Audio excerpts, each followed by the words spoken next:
Good morning, Honors 3 students.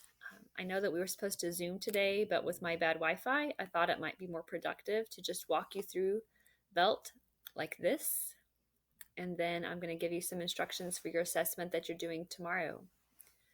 So the Veldt is by Ray Bradbury.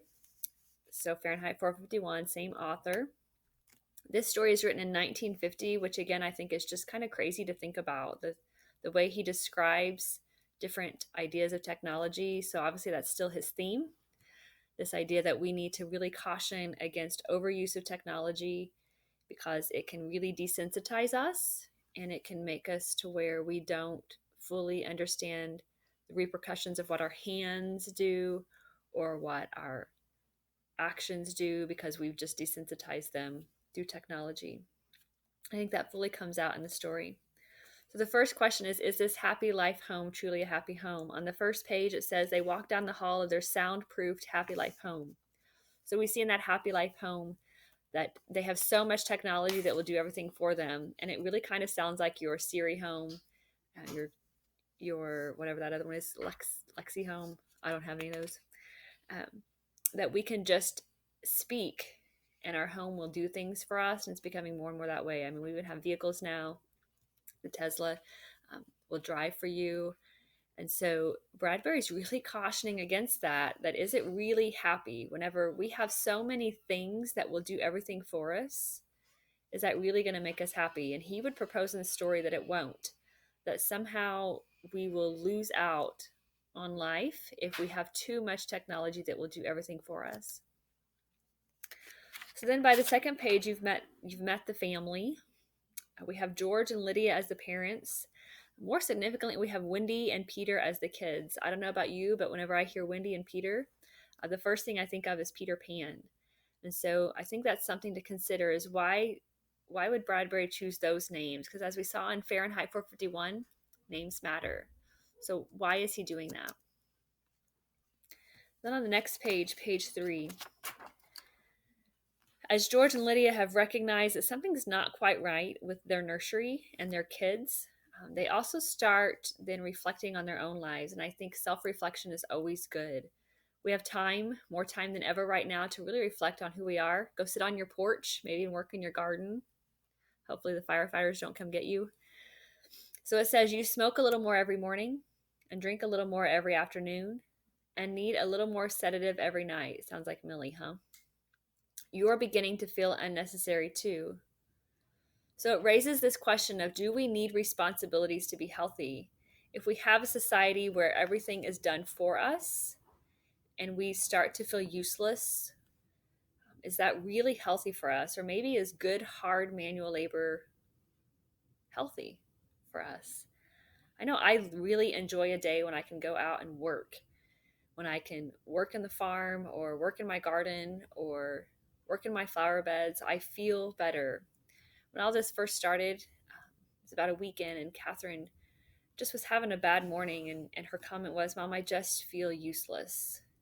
Because she's an encourager, she loves to reach out to other people, and it's harder to do that in this environment. And she just was feeling like she didn't have a purpose. And so I think Bradbury speaks to that when we have responsibilities, when we have things that need done, we feel healthier, which is maybe why we feel a little less healthy right now, because we can't go fulfill all those obligations and responsibilities that we once had.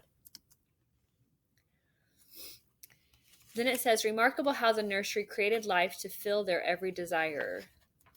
So we think that somehow if we can fulfill everything we ever want, have all of our dreams come true, have the Gatsby party life, that we're going to somehow be healthier and be better. But I think we've seen from Gatsby, we've seen from so many stories that maybe unmet desires are good. Think even back to Bethia and Caleb. Bethia wanted Caleb and Caleb wanted her, but those unmet desires moved them in other directions and helped them to grow, even though we wanted Bethia to get with big hot Caleb. In the same way, I think that's true in our own lives, that when we have unmet desires, it gives us something to strive for. Think about it. If you had every desire fulfilled, what would be the purpose of doing anything else in life?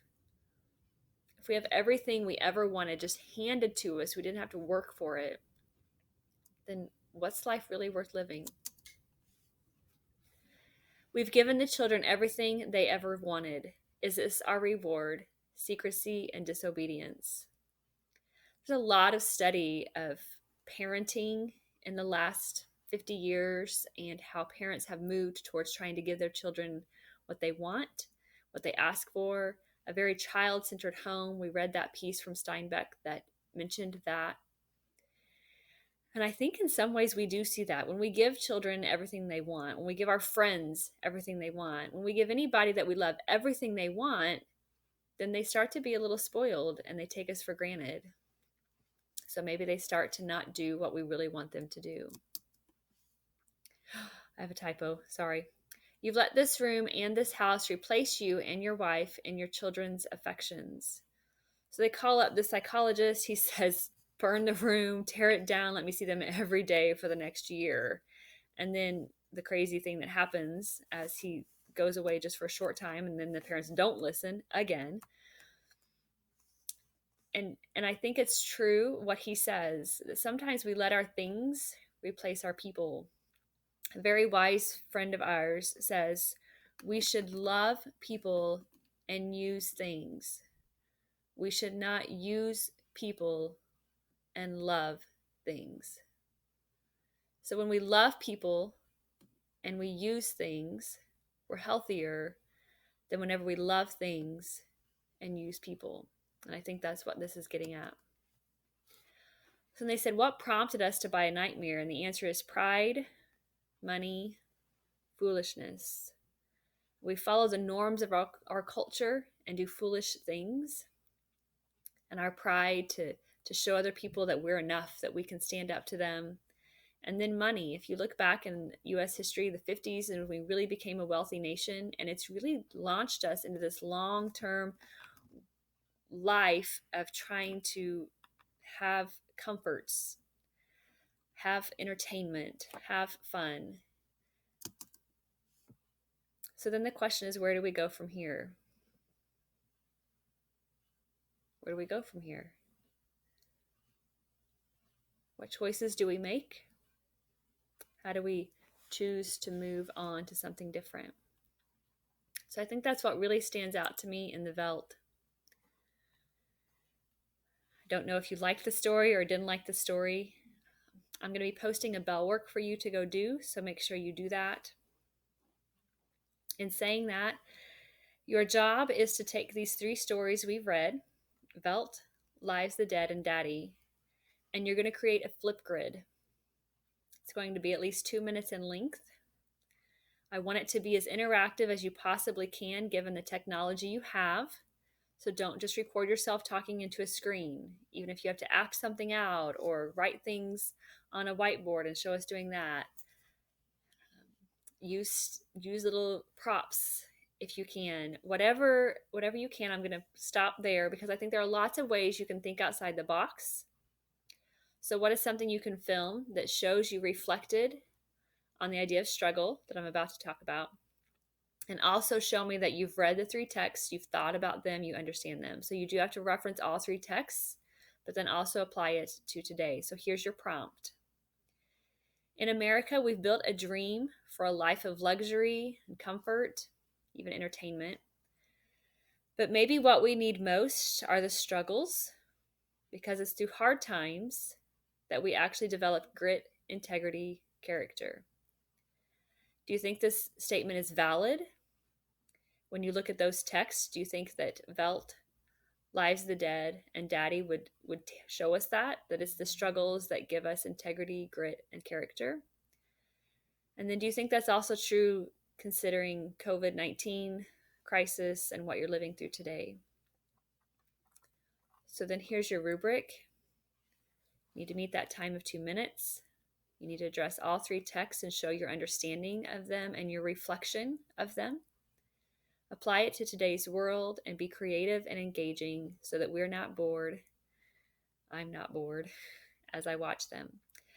I'm not requiring you to go watch other students, but you certainly may. I would encourage you to do that. I'm not requiring it. So your job today is to start working on this Flipgrid assessment after you've watched this video. Then by tomorrow, I want you to do that Flipgrid, get it posted as soon as you can. I'm not going to make it due until Sunday night, but if you can get it done sooner, that would be great. Then, starting next week, we will launch into our novel called Home. So, again, in Classroom, you should be checking all the things that I've given you there, especially your daily schedule, so that you can see day by day what you're supposed to do. I really hope you're having a great day. I would have loved to have seen you live today, but my Wi Fi is sketchy, and so I'm trying to reserve it. Again, I hope you're great. I hope you have a good day, and I'll catch you later. If you have any questions, let me know. Bye.